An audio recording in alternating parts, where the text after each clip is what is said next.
का हो बाबू? काहे सुतल बड़ो तू? ना मैं एगो बात सोचत रही। का सोचत रहलो? सोचत नहीं कि भैया का शादी भइले 2 साल हो गए। अब बाबूजी हल ही नहीं था। हमनी के खर्चा पानी कैसे चले? ऐसे ही हमनी के हालात खराब चलता। ठीक है कहत रही बतिया तो तू भैया से राय ले लियो कि तार भैया का कहत रहे। ठीक बा माई, भैया से कहे नहीं हम बता। भैया से तारा पूछे के पड़ी न। ठीक बा, भैया से हम पूछे था। उनका से पूछ अगर जाए के कहत रहे तो ठीक है बा। माई भैया के ही बोला काहे से भौजी के छोड़त नहीं खान। घर में तो अभी ले सुतल बड़े। अते हमरा के कहत लिया। बोला उनका से पूछ जेहिन कि ना जेहिन। ठीक बा, हम बुलावत हनी। ए बाबू, बाबू हाँ माई। हेने आओ। आओ तनी। बोलो माई। का कहत तनी? बाबू कहत रहे कि घर के स्थिति हमनी के खराबे चलत है। अब बड़ तू ही बाड़ो। अगर बाहर भीतर ना कमाइब तो हमनी के घर के खर्चा के ना चली। अब तार बाबूजी नहीं खन न कि हमनी के चलई है। अब तो तोहरे देखे के पड़ी, काहे कि बड़ बाड़ो। हाँ भैया, घर के तू ही बड़ बड़ा। तू ना कमाइब तो बतावा हम कमाए जाए? अच्छा लोग कही। तू का कहेगा चाहत बाबू कह। ये हम कहल चाहत नहीं भैया कि तू विदेश चल जा। पैसा के जुगाड़ हम कर दें। ठीक बा बाबू, तू जुगाड़ कर, हम जाके तैयार कर। ठीक बा भैया। ठीक बा बाबू, तेरा भाभियों से दिन सुरानी का कहत तारी। ठीक बा भैया, जा राय ले ला। ए बाबू, भैया तार विदेश चल जैते न, हमनी के सारा दुख दूर हो जाए। हाँ भाई, हमरो दोस्त यार सब कहत लसन कि एकनी के साला एही मर जियसन कर्जे में जिंदगी भर। हमनियो कुछ आगे ना बढ़ल जाई। बताओ तब काम कैसे चली? ना बाबू के केहू मती हमनी के विदेश भेजिए दिहल जा। अब देखो वो दोनों जना का राय लेता। देख भाई, वो जब बाड़े राजू भाई, उनका से बोल के हम कर्जा सूद पर ले लें और भैया के लिए आगे दे दें पैसा। उनकर फ्लाइट हो जाई तो हमनी के चल जाए, सब दुख दूर हो जाई। तो तू जितना पैसा मांगबा उतना राजू दे दी है। हाँ मैं दे दी। हाँ तो ठीक है बा, उनका से बतियाओ।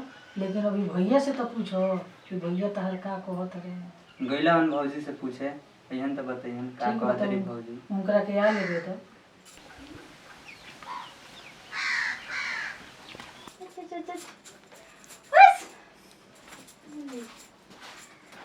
सुनो तारू, बोली एगो बात कहे के चाहत नहीं। बोली ना, का कहते नहीं? माई कहती है विदेश जाए के, तू का कहत तारी?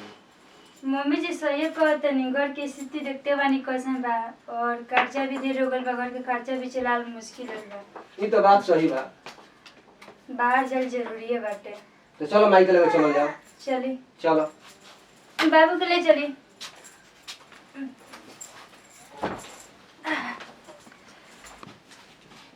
भाई भैया तो वही बड़ा गैला हन, अभी लेना आइला। देखो ये अपने आवेले। अरे भैया भाभी तो जाइए भी लगो।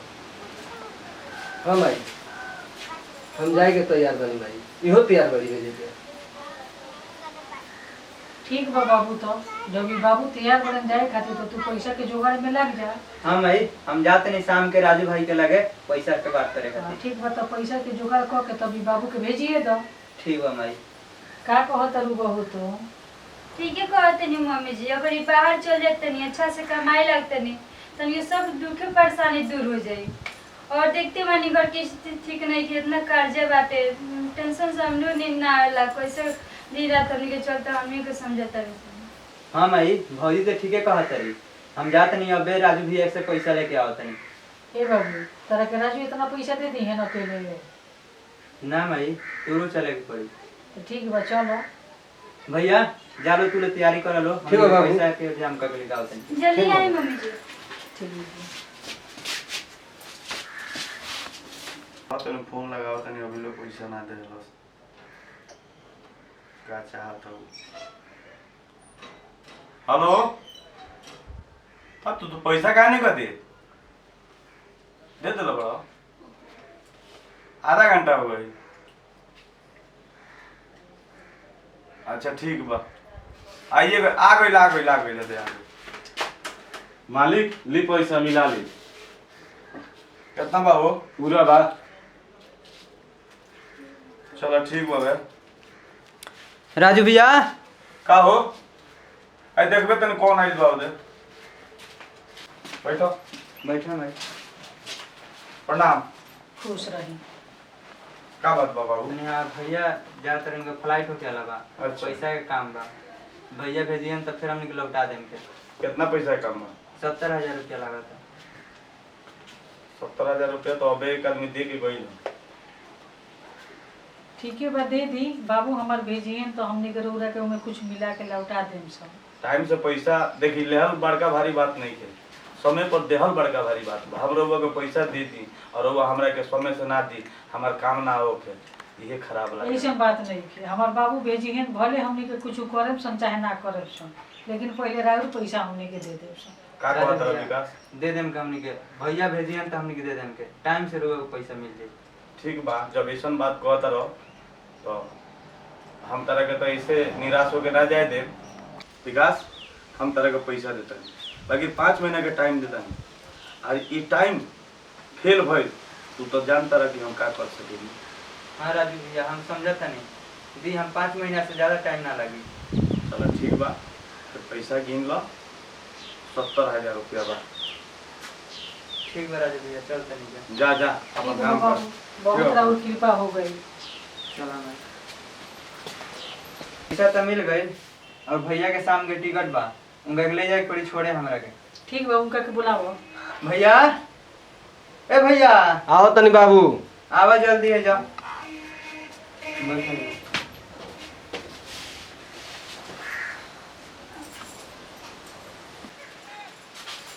पैसा लिया था ना बाबू? हाँ भैया, हम तो पैसा लिया दे नहीं, लेकिन ये से तरह के बोले नहीं है कि राजू भैया के तू जान पड़ नहीं बड़ा कैसन आदमी होगा, अगर टाइम से पैसा ना दिया तू का कर सकत रहे, तू सब समझता रह। हाँ बाबू, हम जानते नहीं, पैसा टाइम से भेजे हो। चलो हमरा के छोड़ दो, टाइम हो गई। भैया ये बात के भुला मन दी है, राजू भैया 5 महीना के टाइम देले बड़े। ठीक बा बाबू, हम टाइम से पैसा भेज दें, तू टेंशन मत लो। ठीक बा बाबू, अभी जिम्मेवारी सब तोहरे ऊपर बा।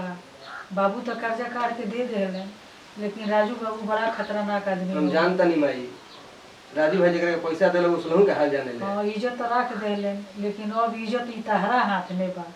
ठीक बा माई, हम टाइम से पैसा भेजे। ठीक बा। समय पे भेज देम तो सही रही। ठीक बाबू, चलिए। टाइम से पैसा भेजे। चलिए तैयारी कर लेते हैं। चले। प्रणाम माई। चल तनी माई, सब कोई अच्छा से रहियो लो। ठीक बा बाबू, तू बढ़िया से रही हो, और तू अपन ध्यान रखियो। ठीक बा माई। भैया चलो, टाइम हो गइल बा। ठीक बा। सुने जी, क्या तनी लेकिन भुला मत जाए। अरे हम केहू के ना भुलाएम, हम सबके के याद रखम, केहू के ना भुलाएम हम। चला भैया। हे भगवान, हमार बाबू जात रहे, अच्छा से कोनो काम रौरा धरा दे कि हमारा बाबू लोग के दुख दूर हो जाए। चलिए मम्मी जी, आराम करिए। ठीक है भैया, आराम से जाइए। अल्लाह कुछ पैसा बा रास्ता में, खा पिया जाइए, और जाके वहाँ ये टाइम मत भुला जाइए हमनी के, कि हमनी के पैसा कुछ उनका से लेके आइल बनी क्या। ठीक बाबू, हम ना भुलाएम। माई के भाभी के ख्याल रखियो, रोना मत। ठीक है भैया। खुश रहो।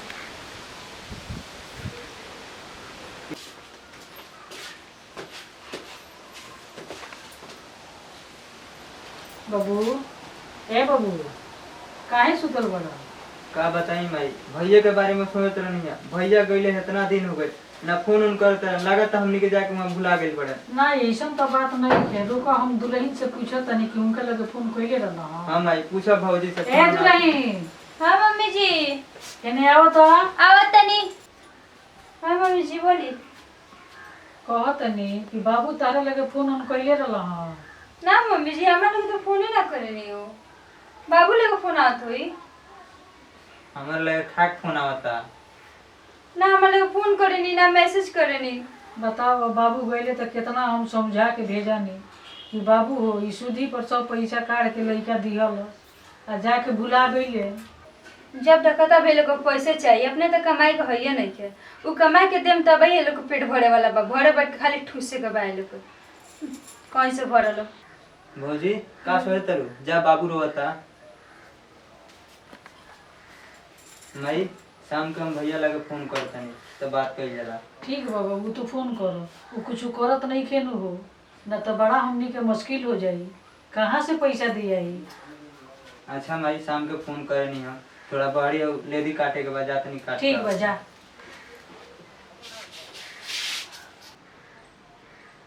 रामू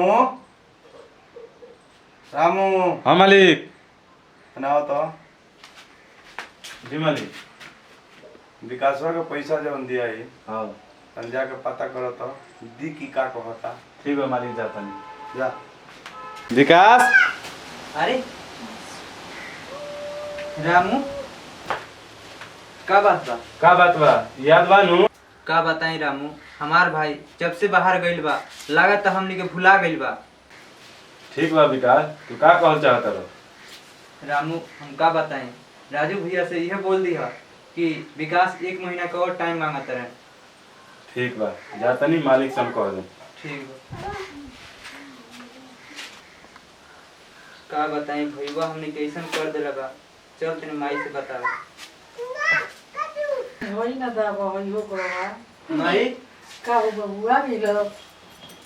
का बताई माई, राजू भैया अपन आदमी भेज रहन, बोलते रहे कि टाइम तो हम लोग पूरा हो गइल बा। अब बतावा का कइल जा। बताओ ना, जब वो भुलाइए गइल बड़न हमनी के त का कहल? रुक माई, भैया लगे फोन लगावा तनी। लगाव लगा के तनी हमरो के दी हो बतियाए हम। हेलो। हाँ बाबू, हाँ प्रणाम भैया। खुश रह। का भैया जाके तू तो हमनी के भुला गइल बड़ा। भुलाई नहीं बाबू। तू बताओ भैया, राजू भैया अपन आदमी भेज रहन, कहत रहे कि हम लोग के दिहल टाइम पूरा हो गइल बा। कुछ दिन के टाइम हो रही बाबू। अच्छा ठीक बा, ला माई से बतियाला। हेलो। प्रणाम माई।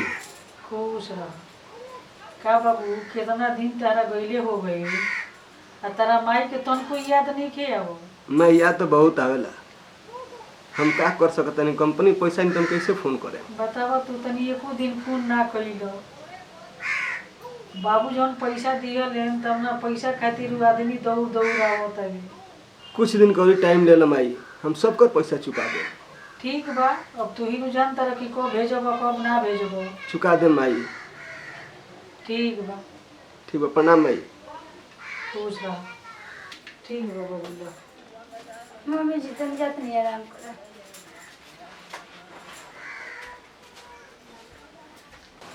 हेलो। हेलो। बोला नहीं। खुश रह। बोले। ठीक बा, का समाचार बा? ठीक बा, ठीक बा नहीं। हमू ठीक बानी। बाबू कैसन बा? ठीक बा बाबू। अच्छा, पैसा भेजो तनी, उठा के बाबू के दे दी हो ताकि राजू भाई के पैसा दिया जाओ। ठीक बा, भेजो। कब भेजे? आज हम भेजो तनी, कल उठा के बाबू के दे दी हो। ठीक बा। ठीक बा। और इस सब बताओ। सब ठीक बा। खाना खा लिया? हाँ, खाना खा लेनी। मम्मी ठीक बाड़ी? हाँ। बाबू? वो ठीक बा। भाई हमार? सब कुछ सही बा। चला ठीक बा, ठीक बा। रखो तनी। ठीक बा। जब रखो माई बाबू, जब रखो माई बाबू इनके लागल होता। मालिक, रामू का भइल? मालिक को पैसा ना देलस, कुछ दिन के टाइम देलस। अब ते मत जो, अब हम जाता नहीं। आ के ना पैसा नहीं के दे, अब बे जाके ओकर हिसाब किताब फाइनल करता नहीं। ठीक बा मालिक, जाई, चलता नहीं। जो साला पैसा ना दी। का रे विकासवा? हाँ राजू भैया। का रे विकासवा, तोरे इतना हिम्मत, ते हमरा के टाइम देता रही, हमार टाइम का भुला गइल बड़ी? ना राजू भैया, वो बात हम नहीं भुलाई। कहा कि बोल, कहा कि काहे बाबू, काहे रौरा मारत? काहे मारत नहीं रौरा? हां, काहे मारत नहीं? पैसा लेके अपन काम चला ले लो। जब हमारा जरूरत पड़ गई एक करता रह। ए सुनी बाबू, रौरा पैसे नु चाहिए। हमार बाबू पैसा भेजे ले, हम रौरा के 1-2 दिन में पैसा दे दिले। पैसा 5 महीना से 7वां महीना होके जा तनी लेट हो गइले हमारा बाबू के पैसा भेजे में, ओही से पैसा रौरा के ना दिएले। रौरा से बेसी हमनी के चाहो बाटे। तहरा से बेसी हमरा जरूरी बा। ठीक बा, हम रौरा के पैसा दे दिले 2-3 दिन के अंदर में। जल्दी अभी हमरा पैसा चाहिए, ना तो ई घर खाली कर लो। ना अभी तो पैसा ना, हमरा के 2 दिन के रौरा समय दी। तू छोड़ एकरा के, हम लेके जाते ना हैं ना, तो पैसा सुनी ना, सुनी। हट। बस बहुत हो गई। तार पैसा 1 दिन से लेकर 2 दिन में भेजवा दे। अभी हमरा घर से जा। 2 दिन से 3 दिन ना होके चाहिए। जा तनी। देख भाई, भैया के चलते तो हम पिटा गए नहीं। लेकिन भौजी सरकार ले लिया 2 दिन में हम पैसा दें, वो कहाँ से दिए? देवर जी हमके माफ कर दी। रात भैया पैसा भेजले रहनी, लेकिन हमरा मन में लालच जाग लग में आपके पैसा हम ना दे पैनी है। पहली पैसा जाके दे दी। ए बाबू ई लो पैसा आ ले जाके राजू बाबू के दिया। भौजी तू जौन कैलू तौन ठीक ना कैलू। हमनी के तो सपनों में ना सोचल नहीं है कि तू ऐसा काम करबू। हमनी के तो सोचत नहीं है कि भैया में दोष बा, लेकिन भैया में दोष नहीं के, सब दोस्त आराम बा। काश पहले ही पैसा दिल रहा तू तो राजू भी आज हमनी के पीट के ना देते हैं। देवर जी हमके माफ कर दी, हमसे बहुत भूल हो गई देवर जी। पैसा देख के हमरा मन में लालच आ गई देवर जी, माफ कर दी। अच्छा ठीक बा भौजी, तुम जौन कैलू तौन ठीक ना कैलू, लेकिन ऐसा गलती दोबारा मत करी। हम चलते नहीं, राजू भैया के पैसा देवे।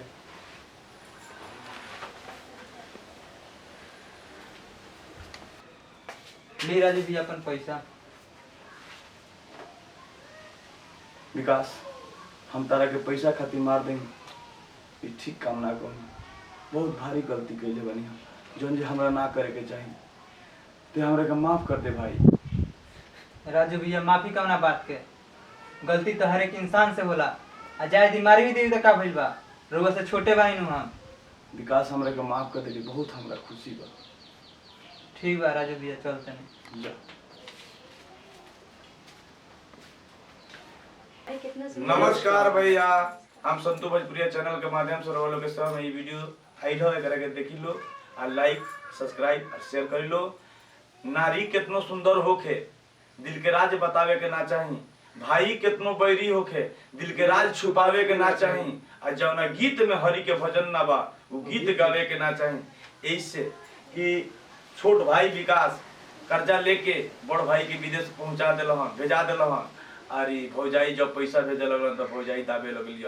विकास जब पिटैल तब इनकर आँख खुलल। ऐसे ना करे के चाही। अरे केहू बात समय से ले और समय से देव, यही में बहादुरी बा। अरे जय हिंद, जय भारत, जय भोजपुरिया समाज।